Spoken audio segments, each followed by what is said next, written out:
You're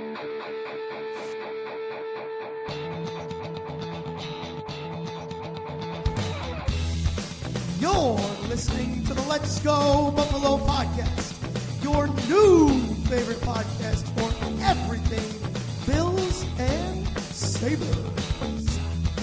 Oh, what's going on, everybody? You're listening to the Let's Go Buffalo podcast, your favorite podcast for all things Bills and Sabres, with the pals Nigel, Tom, and Jake.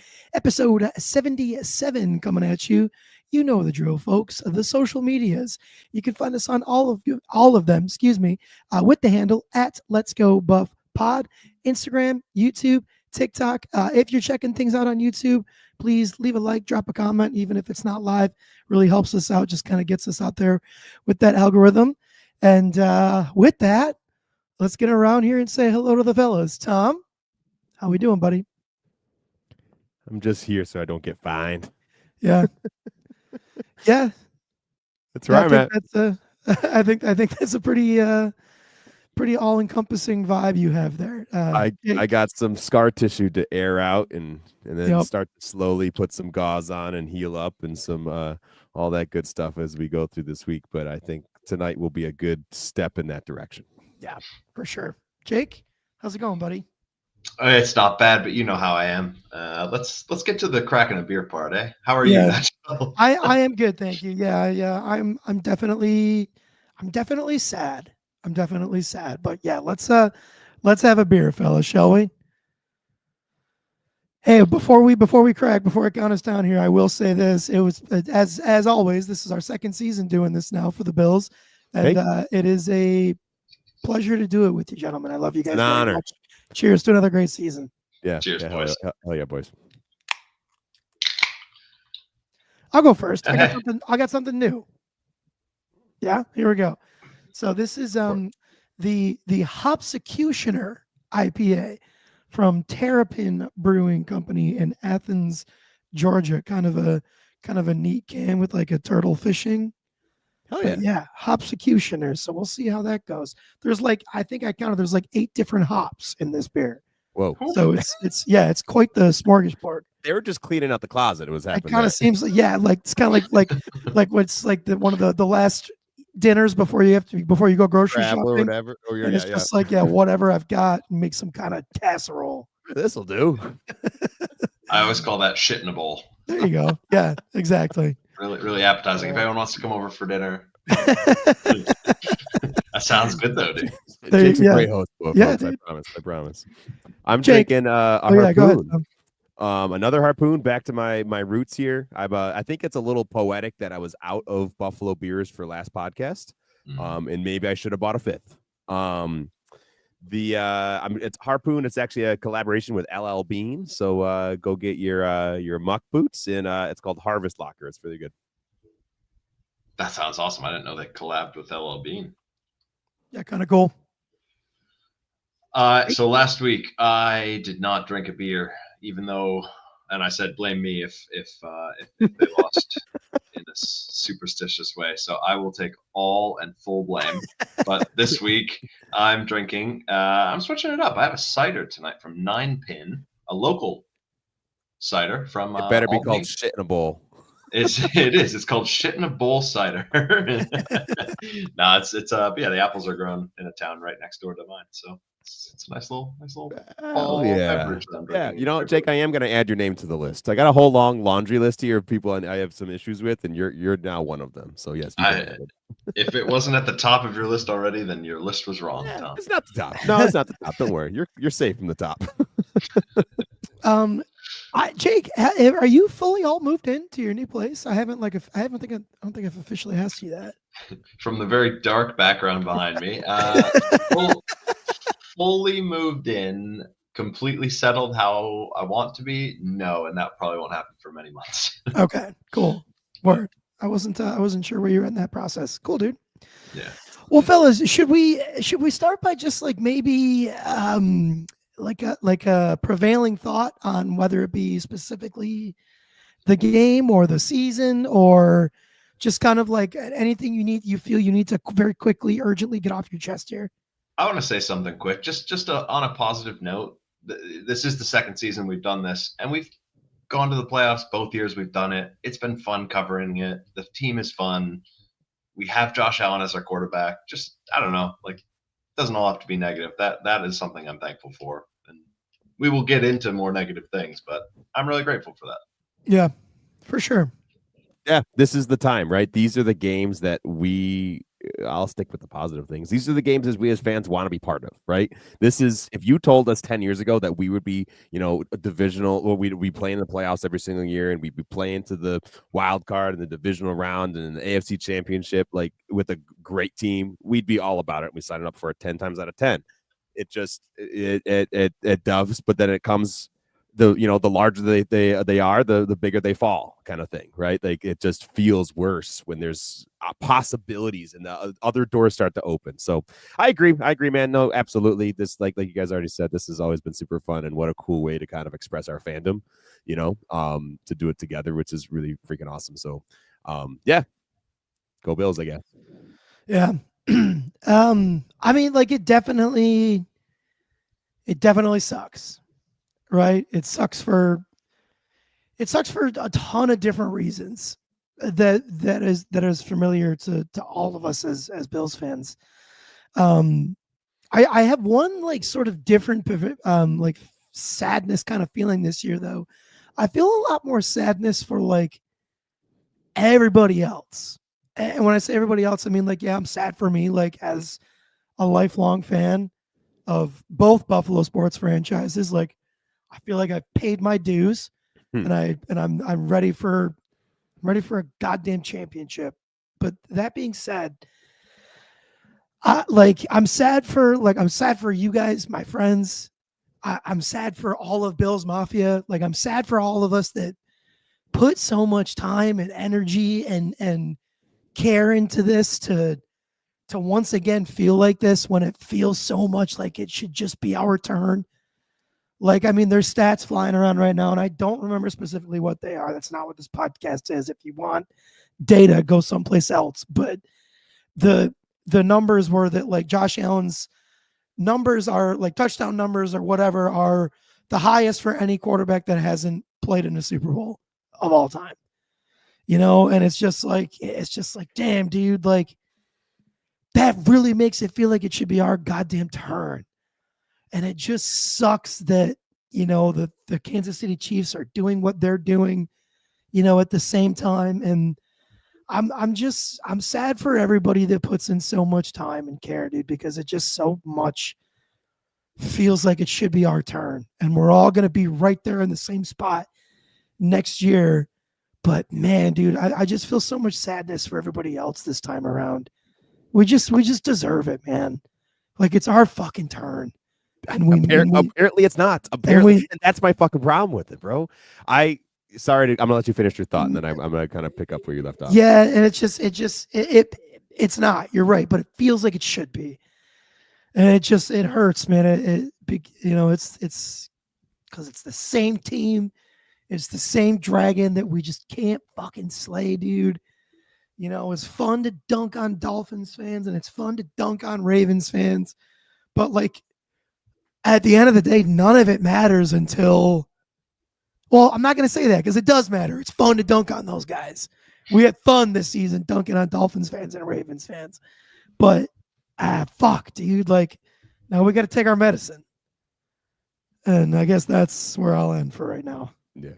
I think you touched on a good point, is that like there's just so much care and thought and heart that goes into being a fan of this team. And I think Sean McDermott has been talking when he's been defending Buffalo these last few weeks with the slanderous comments that come out, like this team lives and breathes football. It's this city lives and breathes football for this team. Right. It's so different. Being a Bills fan is like a characteristic. It's a personality trait.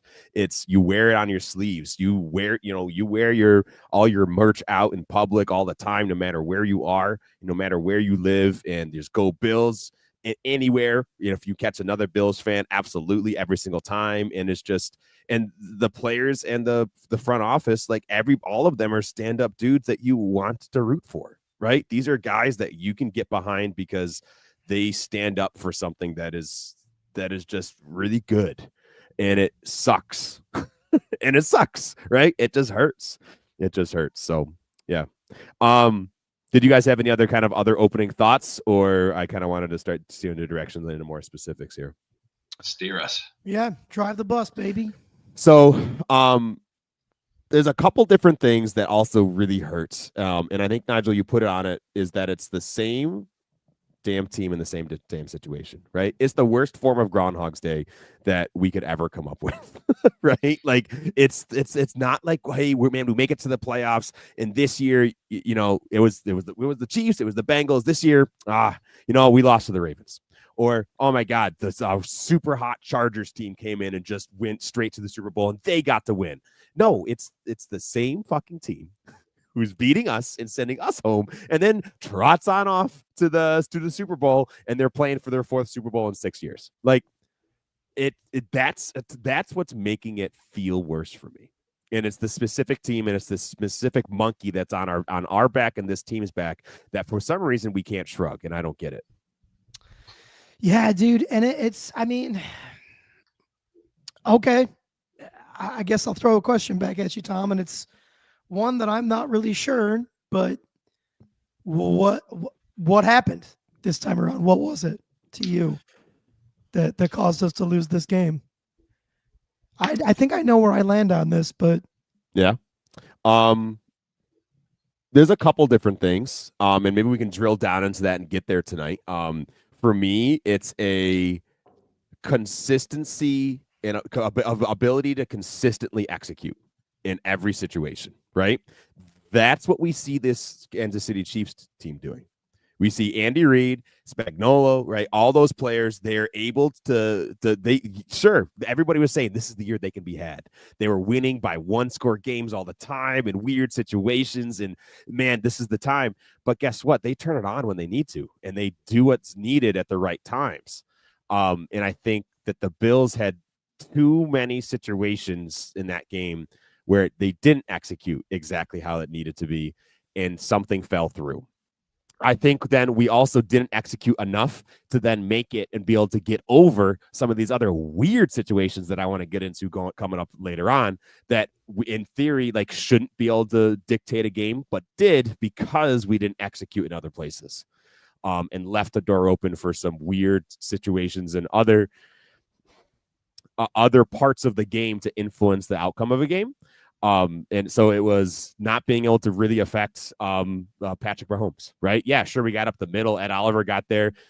Jordan, can we talk about Jordan Phillips just absolutely owning a large human being for one run rep? Like, where did that come from? Like, that was really fun to watch. I mean, yeah, dude, I thought that gave us a chance to go and win the game. Yes, that was one of the biggest plays of the game, right? It backed them up towards the 20 and made them kick the field goal. And then they were only up 3 and we had 3.5 minutes. It was not Dalton Kincaid not catching a ball 2 or 3 different times. It was Josh missing Curtis Samuel on that low scoop that could have been a runaway go, right? It was Greg Rousseau. Buddy, where are you? Right? He got caught, and then Mahomes got out on his side probably 3, 4, 5 times for 10-yard rushes. It was Kaiir Elam.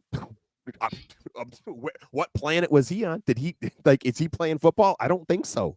I don't think he's playing the right sport, right? It was a whole slew of these, and that's just the beginning of this laundry list of different execution errors that led to a spot where other things could influence this game, and we weren't able to put them away. That's where I'm sitting right now, and I'm sure there's more. Where are you guys at? Jake, do you want to touch? Yeah, you're shaking your head. Let it rip. Well, I mean, no, I'm shaking my head because I think Tom made some really, really great points there. Like, I guess for me, if we're going back to the question of where was the game lost, it's tough to say. Like, I don't know. I think there was a lot of good things that came from this game. They were perfect in red zone efficiency. I think they went 3 for 3.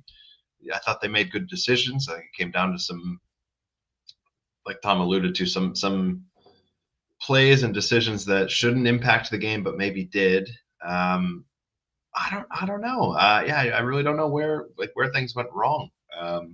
I agree. Like, one of the things that comes to mind is I don't feel like they got to and affected Patrick Mahomes enough.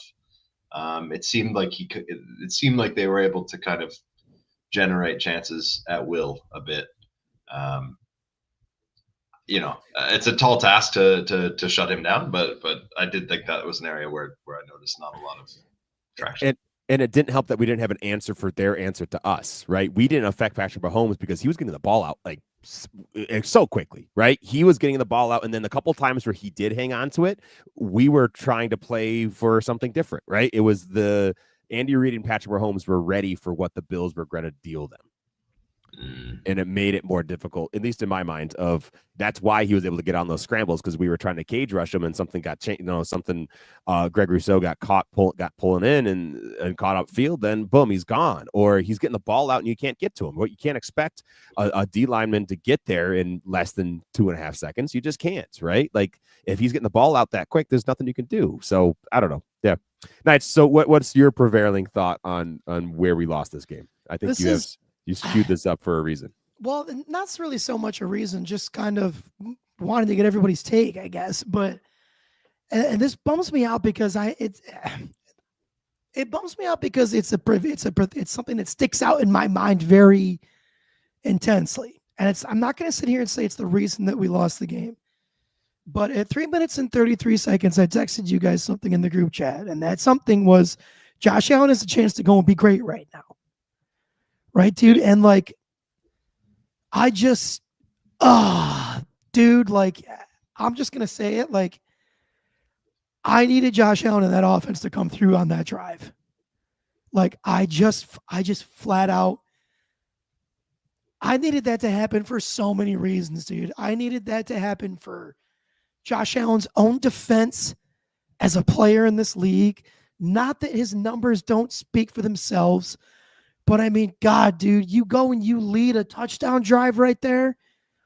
I mean, it just does everything to silence the critics and to secure yourself as, oh man, it just feels like the chance was right there, for us to go and punch this dragon in the fucking mouth, and we just fell short.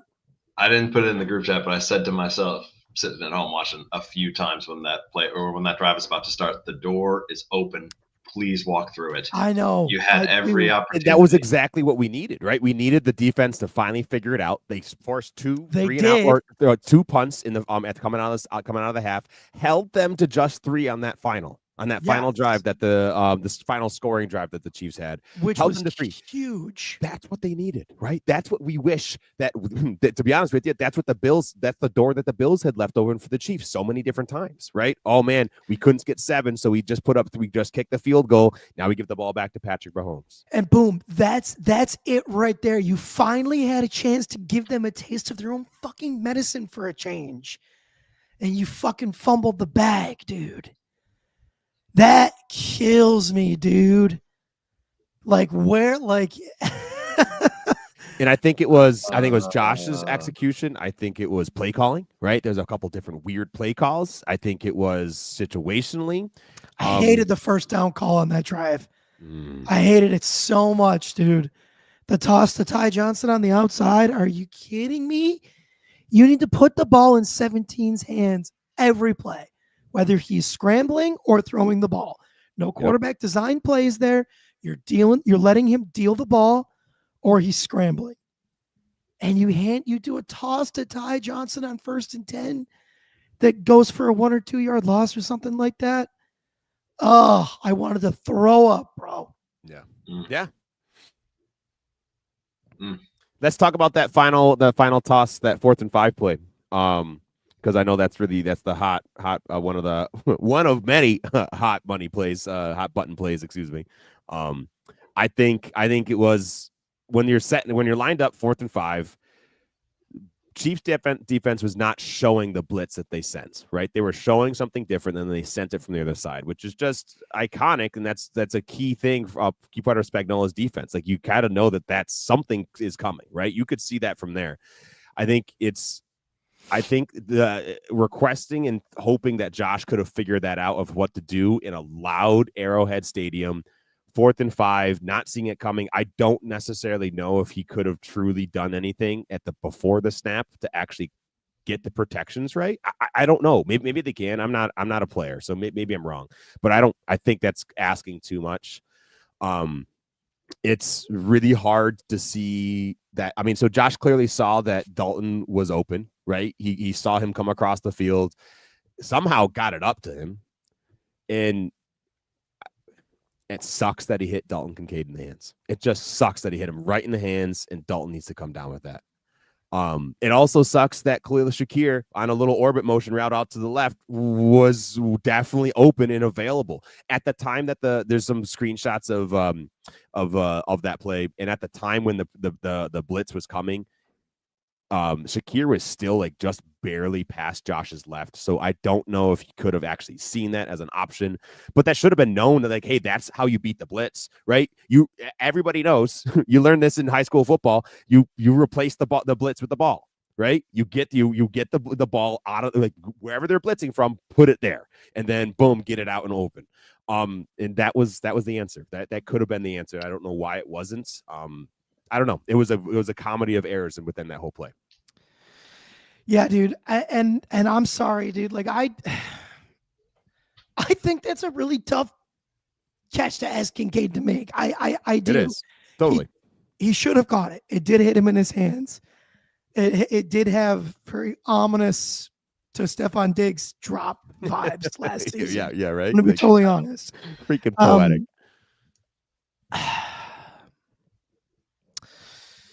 Yeah, I'm sorry. My blame goes to Josh Allen on this one because I do think it's on him to recognize where that blitz is coming from, but even that should be B.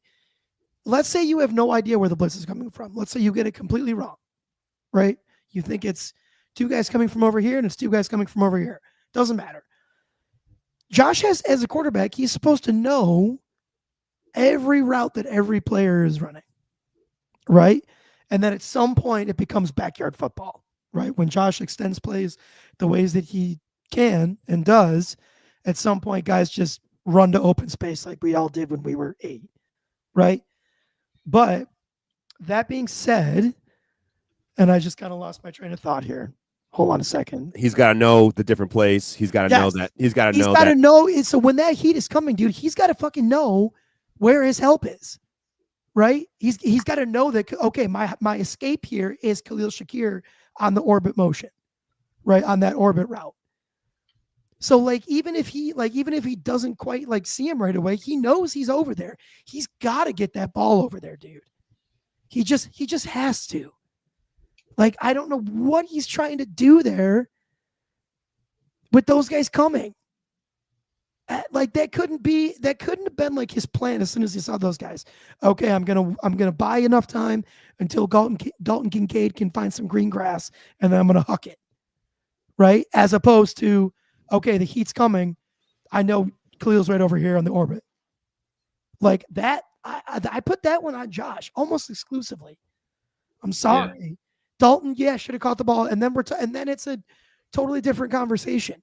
But I bet you were still bringing up the fact that Khalil Shakir was wide open. Yeah, because there was no. Go ahead, Jake. It wasn't 4th and 15. It was 4th and 5. You need 5 yards. Find the easy button, Khalil, that can get you some good yards after he catches it, probably too. Exactly. And we've said that a bunch of times in different places, haven't we? And aside from his yards after catch ability, there was nobody within 10 yards of him. Yeah. Yeah. The other thing that this kind of reminded me of is third down efficiency too. They were put in a lot of situations where they had to go for it on 4th down. They attempted 6 4th down plays. They went 4 for 6. Don't want to get into that. The play before that, 3rd down, they went 5. We did. Well, yeah, we'll get into that in a moment. I should have said. Third downs, they went 5 for 14 on them. It's just not good enough.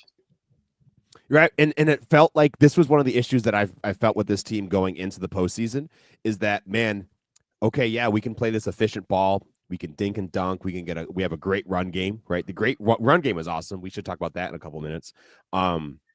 But there's no solution to break this ball downfield, right? The downfield threat was not existent on this team. In my mind, it should have been like a guy like Dalton. It should have been Keon or Amar. I don't know. There's no real true downfield threats. So we couldn't get. I felt like every drive that we had that we played last night, it was just you just struggled and fought and just mashed your way through to get to these third and shorts and fourth and shorts. And you're right, Jake, the efficiency wasn't there. So why can't we just get a first down on second down, right? That's what we saw the Chiefs do all night. They were ripping off 7, 8, 9, 10-yard plays. And boom, they didn't get into many third down situations. They didn't get into many fourth down situations. And 10, we had 10 to. combined. 10 combined. 10 third combined, and third and wow. fourth down situations. Yeah. Hey, no, thanks for the numbers. Thank you. It makes me feel worse. And like it just felt like we struggled all the way down and we didn't have an answer for that. And I think that was a theme throughout the year. Fuck, this blows, dude. I know. I'm so tired of having the same fucking conversation, man. I know. What is it going to take? While we're wallowing, can I bring something up? Does it hurt more that Xavier Worthy slashed us for 100+ yards last night? No. I got to be honest. I don't give a shit about that whole thing. That only hurts any bit at all because the Bills traded with the Chiefs and that was the player they took.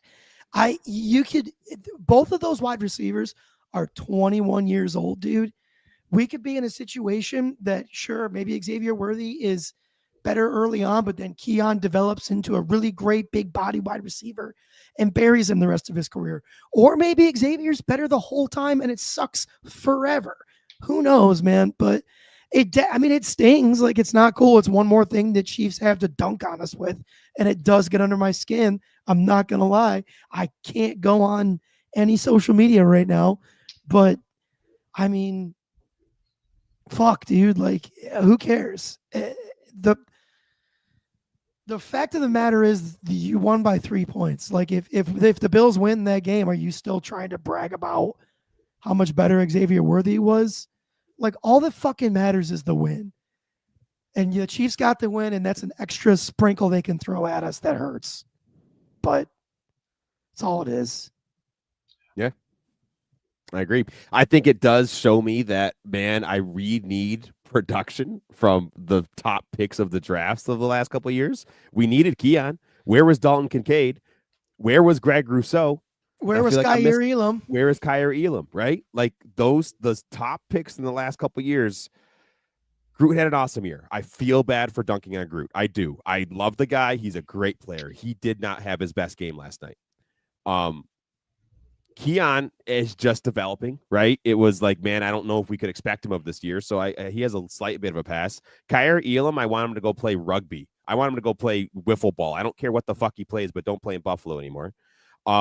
And Dalton, he's got to figure it out. This was supposed to be his year. He was the guy. He was the guy who's supposed to be the funnel of this offense. No, he wasn't going to get 160 targets like Stephon Diggs did, but he was supposed to get 100, and he just didn't have it. He and Josh, just for whatever reason, just never got on truly the same page. They were in the same book, right? They were in the same chapter, but no, they never hit the same page, and they never got into stride, and that was what's supposed to be it. And I think though their impact or lack of was felt tonight or last night, excuse me.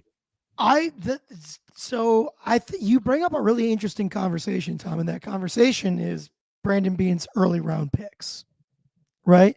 Because we just mentioned 4 that, and you're right about Groot, great season, but like, come on, brother, like you got to seal that damn edge. Contract year, buddy. Like go prove why you need to stay in Buffalo for the rest of your career and make all the money. Anyway, but we just went through all those players, dude. I'm not ready. I think there's obviously still a chance Keon Coleman could be great. We've seen flashes of brilliance. I think there's I mean, fuck you guys. Can you think back to us at 21 for a second? I mean, Christ almighty, dude. Yeah, like let's not even.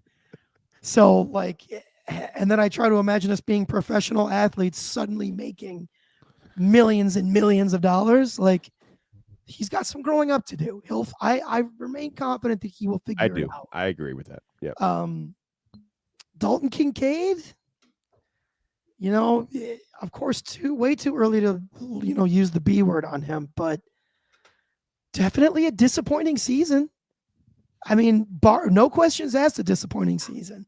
He was supposed to have the best hands of that draft. No, and all pass catchers. Yes. Every pass, he was supposed to have the best hands. That is. Have we seen it? No. Yeah, I think we've seen moments of it, but not in the big. We haven't seen it in the biggest moments. Right. He's never had a 100-yard game. Yeah. And then Kaiir Elam, dude, which then leads to another interesting question, and this is probably more off-season talk, but I don't think Rasul Douglas is coming back. No, I don't think he should. I don't think he should either. So, Kaiir Elam is your bet there? No, he should be off the team. Okay, then you're either signing or you're drafting early. Both.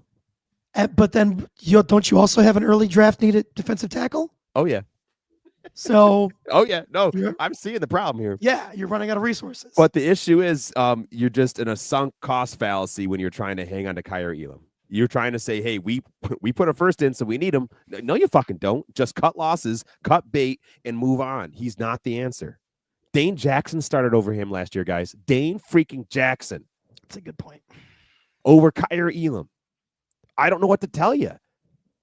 Stop trying to. He's not a fit for this system. He's not a fit. Something about him. Something about the guy, and he's just not a. He's not a true startable NFL cornerback, and he shouldn't be in the conversation. Sure, if he wants to stick around and be quarterback 4 next year, awesome. You know what? Fine.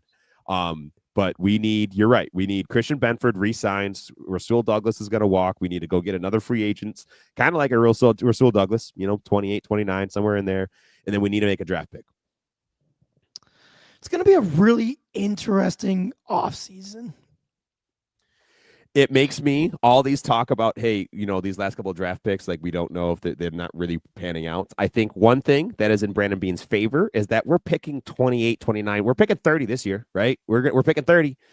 That's hard to hit. That is not like a top 10 draft pick. That is a much more reliable, hey, home run. It's hard. So I'm going to give him that. But you know what, dude? Go sell that pick. Go get a known quantity. Go get me Myles Garrett, baby. Let's go sell that pick. Don't even try and waste it on a draft pick. Just go sell it to somebody else and go get a known quantity. That's where I'm at right now. Well, and that interesting offseason for sure. And I think that just reminds me of so many conversations that we had over this past offseason of how, oh boy, look at all the dead cap money we have. This could be kind of a rebuilding year. I mean, it wasn't just us saying that. I think there's a lot of opportunity for the team to go out and improve through means other than the draft by throwing around that cap money. Is that a fair thought as someone that is not really in tune with how front offices work? Do you guys think that is a big selling point for the team looking forward? I think it's certainly, that was one of the reasons that we called this year a rebuilding year, right? We didn't have the means financially to go and get anybody of any kind of meaningful impact. Now, we did get some, I think. I think overall, Curtis Samuel was overall a positive.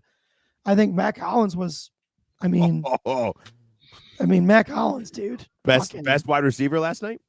Yeah. 73 yards from Mac. And a touchdown. Yeah. Mac Hollins can sign a lifetime contract for as far as I'm concerned. But yeah, now you've got, and I don't remember what the exact numbers are, but you got money to go and play with now this season. And money enough to, if memory serves, go and get somebody that matters. Right? I think I saw some numbers go by a guy like Greg Thompson, friend of the show, who acquaintance of the show. we're a little too big for our britches. We bullied Greg into being on our show once before. He's from what he's saying, he's a cap extraordinaire. So please go follow him at Greg Thompson on Twitter. He seems to think that we could easily get to, right now we're -2.5 over the cap. We could easily get to 25 million under before doing many big re-signings and things like that. But there's a whole slew. We got some homegrown products like Greg Rousseau and Christian Benford and Khalil Shakir and there's a whole slew of guys that are going to be on that docket. So that's an awesome off-season conversation as we get into. At least we have fun things like that to think about. And but we'll get there. So yeah. I have to go here. I'm not going to be the guy. I'm not ready to say that the NFL is hashtag rigged, that there's a conspiracy theory, but boy, oh boy, is it too coincidental for me to not have the back of my hair, the hair on the back of my neck start to stand up. It's too coincidental. There's too many crucial calls that happen in crucial moments of almost every game this season and in past seasons that have fallen the Chiefs' way. I don't even know what to do about it anymore. I don't fucking know what to do about it anymore. There's that false start by Ed Oliver. You go back and see the replay. That guy timed up that rush like nobody's fucking business. The best in the business. You see Myles Garrett. You see all these guys go ahead and do that and play like that. What are we doing? We see Ed Oliver he got pretty much hung up to dry. He got harangued by the neck.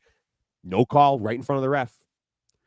That call of that catch to Xavier Worthy, right? This guy over here, that's a catch. Ball hit the ground. My 8-month-old daughter can tell me that's not a catch. And then 4th and 1, are you kidding me? Dalton Kincaid got there on the 3rd down, first of all, and then second of all, Josh Allen got there. What are we doing? I don't know. So let's open this can of worms because I think it deserves to be talked about. Ref conversation aside, I don't understand why a multi-billion-dollar organization can't have a camera that goes over the line of scrimmage to see that, to help make that decision a known entity. You can do that. You have the technology. You have the overhead cameras. Put one over the play. And I understand that they don't want the ball to hit the camera, whatever. If it's 4th and 1 and you know that they're going for it, put the camera over it so you can make a definitive call. That one bothered me. We can see the goddamn space station. We can get a camera that's above the stadium in 8K. We could see that thing. We could see every goddamn freckle and pore in every one of those players from the top of the stadium. I don't even know. That's like hit the fucking camera. I don't think that yet. Anyway. There's already a chip in the ball. I don't remember what the chip does. I think it determines how fast it's moving or shit something well, like that. That's cool. But dude, there's already a chip in the ball. Use that technology. If any part of that ball gets the spot where it needs to go, bing, bing, bing, a bing green light turns on, it's a first down. It should be that simple. No, we got 2 old guys with a bunch of chains that they can argue and somebody can override each other. Yeah, and instead we got who one of them said it was good, the one that could see the fucking ball. And the other one who said it was bad was behind. Yeah, those guys were a half yard apart, dude. Yeah. Oh my fucking God. Now here's why. Go ahead. Here's why I can't allow myself to even remotely buy into what you're saying, Tom. And my reasons, I feel like I've mentioned them before. They're completely selfish. If I were to find out that the NFL was rigged and that it was all scripted, it would be like 32 years of my life were just wasted. What am I believing in? Dude, for my own mental sanity, I cannot allow myself to believe for a moment that I have invested so much emotion and time and stress and money into something that was already predetermined. I have to believe that my team always had a shot. I have to believe that, dude. And I think that's 100% healthy, and I'm exactly there with you. I'm not ready to get anywhere close to saying that it's scripted, that it's rigged, but I am ready to say that there's too many hot button calls made for the Chiefs in hot button situations. It is weird. I am ready to say it's not. It's beyond weird. It's too coincidental, and it sucks that we can sit at home on my fucking couch and I can see it on the screen and nothing can be done about it. Now, this is where my brain went today, and this is where I'm going to be really fucking upset. Do you guys remember the last time the Bills were on the short end of the stick for some crazy NFL rule in a playoff game against the Kansas City Chiefs? Was this overtime rule? Remember when Josh Allen never got to touch the ball in the yeah, Kansas yeah. City Chiefs, and then the next year, everybody gets the ball. Guess what? Doesn't fucking matter because we didn't help us at the time. Guess who it helped? The goddamn fucking Kansas City Chiefs and Patrick Mahomes, Travis Kelce, and Andy Reid to waltz on over to the Super Bowl. Mm-hmm. I don't want to hear. I don't want it. I do not want to hear that next season, this offseason, they're going to put a chip in the ball, and that's how you determine a first down. Because guess who fucking got the shit into that stick again? The Buffalo Bills and Bills Mafia and Josh Allen and Sean McDermott. I don't want to hear that. I don't want that. I give it 2 years. Then sure, change the rule. I don't want this in the offseason because, we're going to change it now because, look at us. We're being so great, so benevolent. That would drive me fucking bananas. I would lose my mind. Does that remind you of anything, Nigel? Ducking into hockey for a minute? Foot in the crease? Oh, yeah. Yeah, good call, Jake. Wow, I never thought about that. That is very interesting. Can you share with the class and give context for us non-hockey knowers? In 1999, the Dallas Stars and Buffalo Sabres were playing for the Stanley Cup. It was Game 6. Dallas was up 3-2. They needed one more game to win. It was overtime. It was like triple overtime. And at that stage in the NHL, if any part of your body was in the blue paint, the crease, and you scored a goal, automatic no goal. Brett Hull, a prolific, great player, put the puck in the net, and there's an overhead cam that shows his foot. It's not a toe. It's not a blade. His foot is in the blue crease. By inches. The Dallas Stars celebrate. The refs call it a goal. Buffalo is furious. They're like, what are you doing? That's not a goal. And essentially the response was, we called it already. Sorry. And then that summer, the rule changed. No more if your body part was in the rule was gone. No more if your body part was in the crease. It was a no goal. You were allowed to score if your foot was in the crease. So it's a very Buffalo thing to have happened. Oh my God, that sucks. That sucks so hard. I don't want to hear it. I want another year of old guys in chains to coming out in stripes and trying to measure this ball with their eyeballs. That's what I want. I do not want that in the offseason to change. Here's the other thing that needs to happen, dude. Being a referee, and I think this probably goes across all sports, right? In baseball, they had what's his shit. There was the umpire that everybody hated, Angel Hernandez, I think his name was. He was a baseball umpire that the whole baseball community hated. There's baseball facts on this podcast. Look at us. There's surprise. There's basketball referees that everyone hates, dude. Like being a referee is just a very subjective thing, and I think this should happen across all sports. But I mean, at least in football, the one that makes the most money, it just feels like every call needs to be reviewed.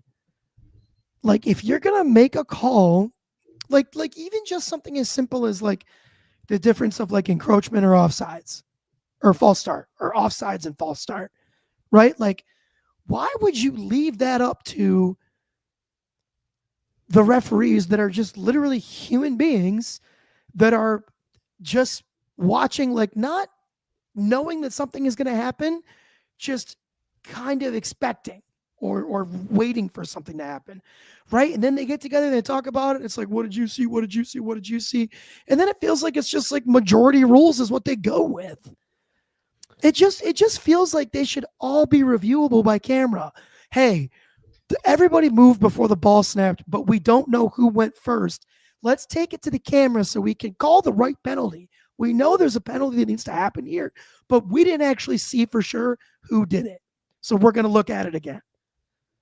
Like why can't that just happen?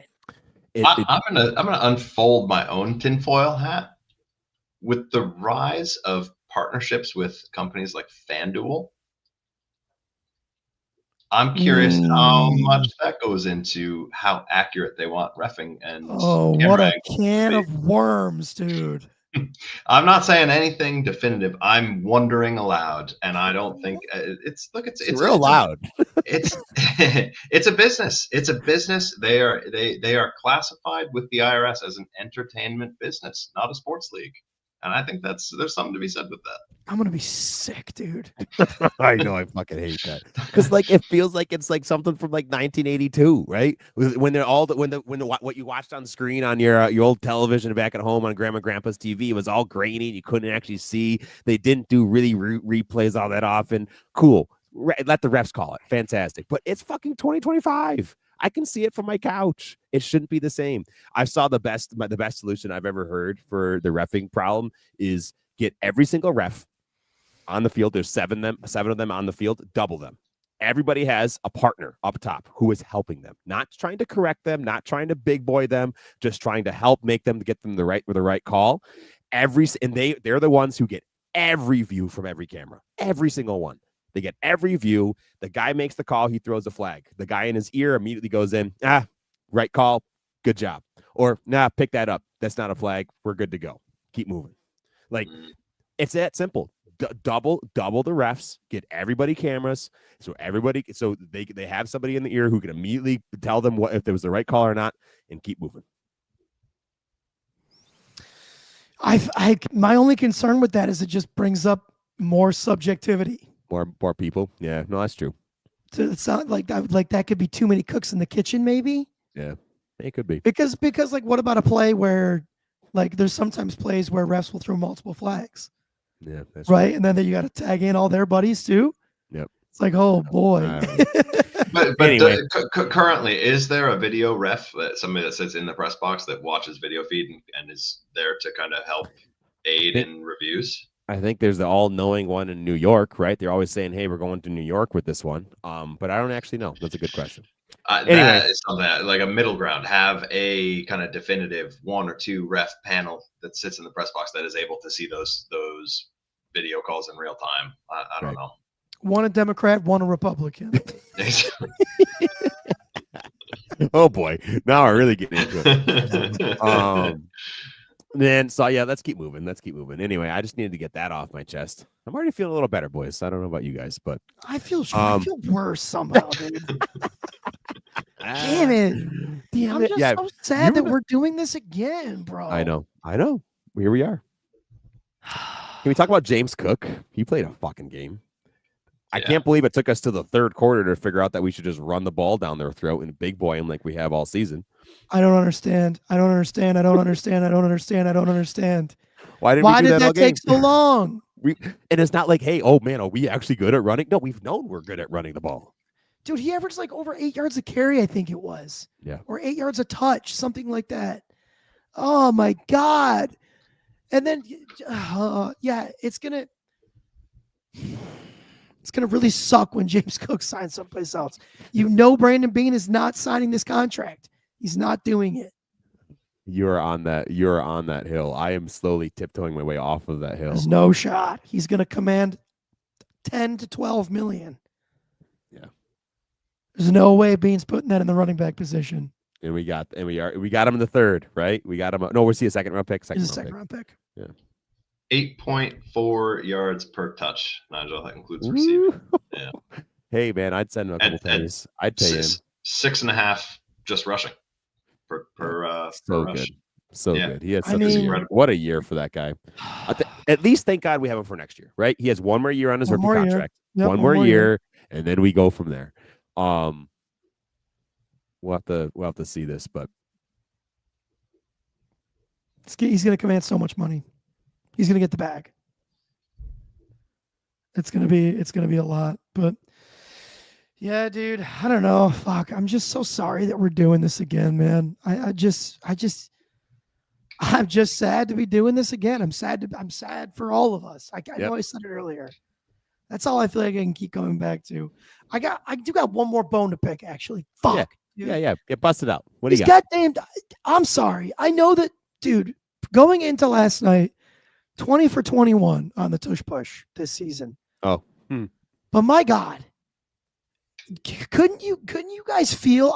Maybe was I the only one that felt early by tush push number 2 that we had to get away from that play, that it wasn't going to happen that night? They had an answer, yeah. Or at least they had an answer. Can we please fucking do a variation? Something different. Do something different. I couldn't believe that we kept coming back to that. But it was the way that Kansas City was stopping us on those. Like they were bullying us. Like we were getting our asses kicked on those plays, dude.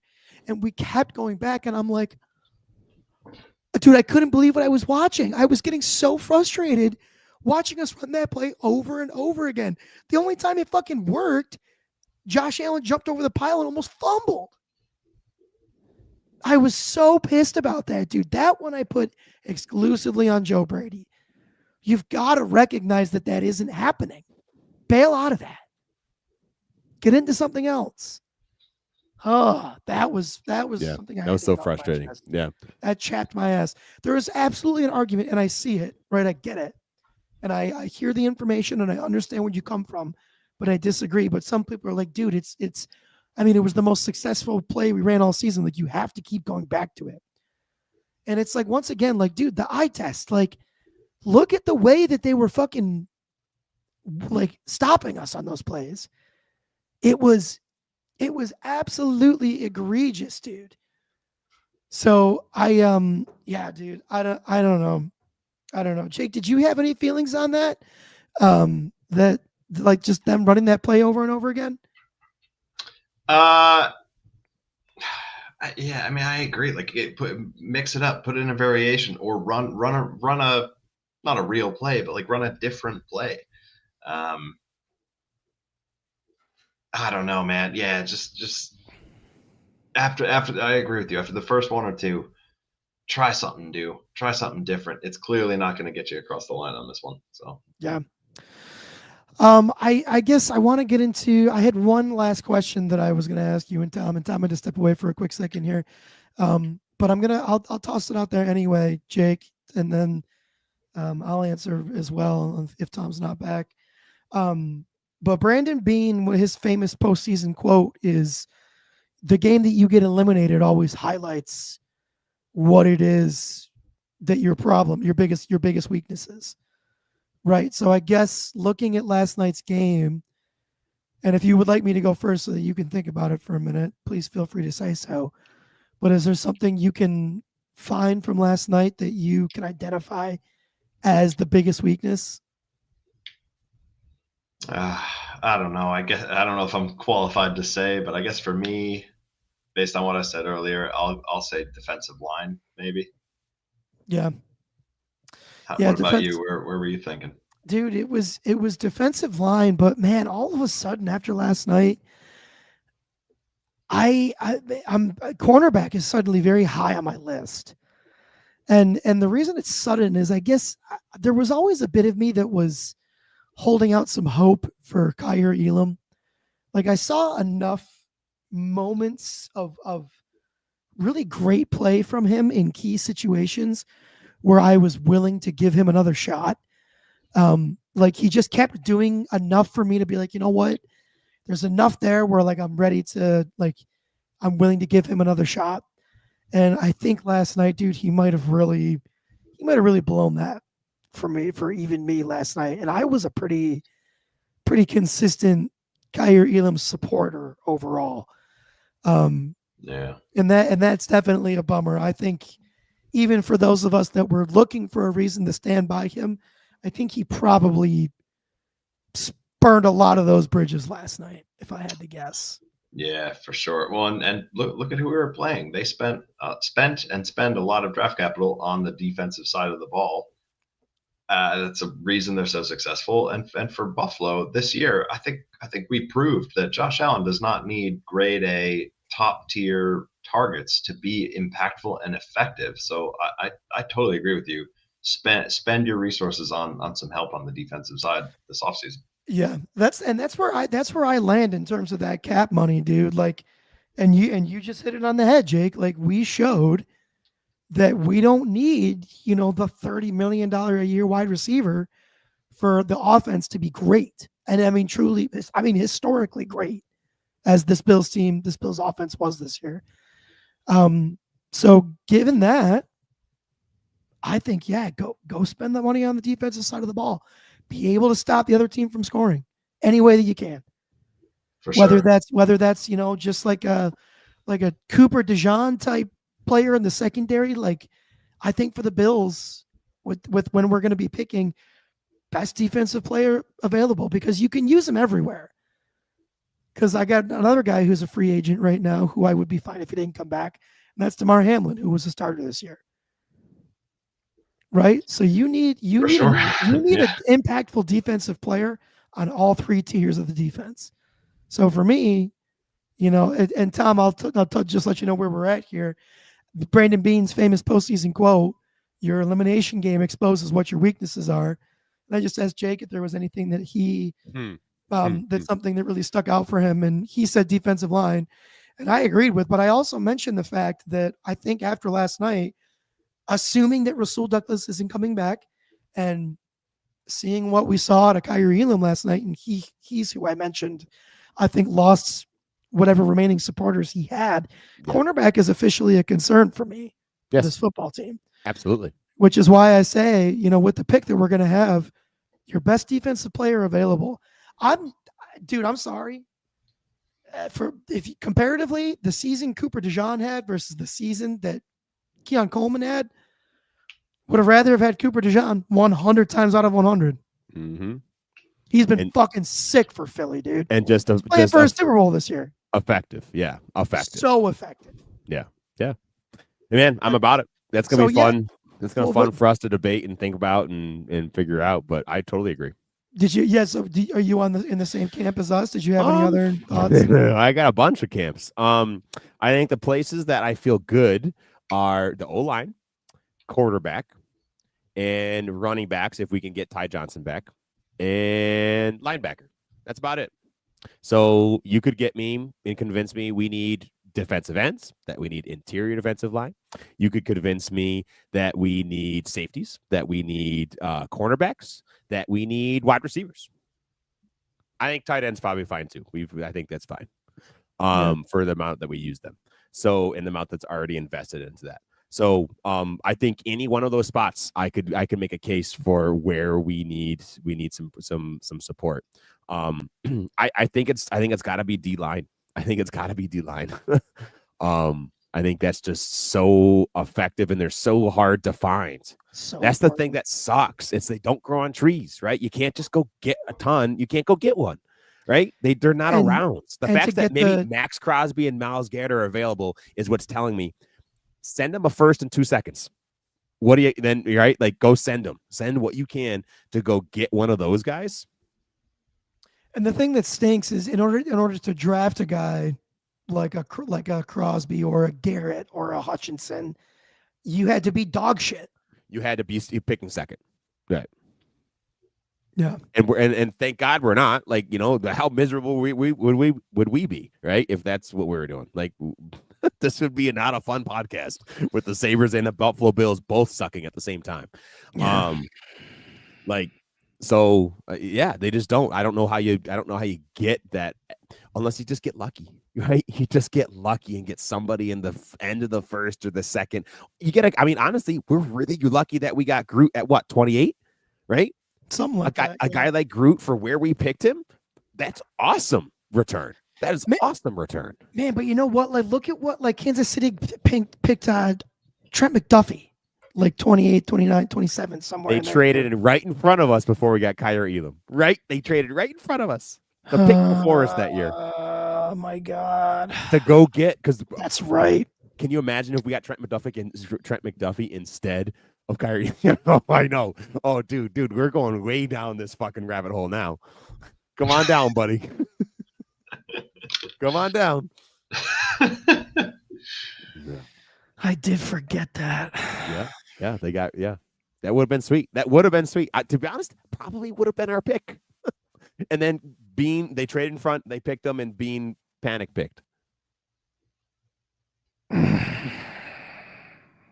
go down that road. Can't go down that road. Nope. I'm good. I think this is enough. Well, I think we've been at enough cathartic therapy this evening. Hopefully. Yeah. Well, the things I know, I love you boys. And I'm so glad we're doing this. So here's another year. We'll see you guys in the off season. We're here all year, so come hang out. We got lots of cool and fun things and goofy things to talk about and think about, and we'd love for you to join the ride. And have a good evening. Go Bills. Go Sabres. Thank you all from the bottom of our hearts for spending some time with us. Please give us a like and a follow on Instagram, X, TikTok, and our YouTube channel at Let's Go Buff Pod. These are my pals, Jake and Nigel. My name is Tom, and you're listening to the Let's Go Buffalo podcast. We're sending you love wherever you are. Go Bills, go Sabres, let's go Buffalo.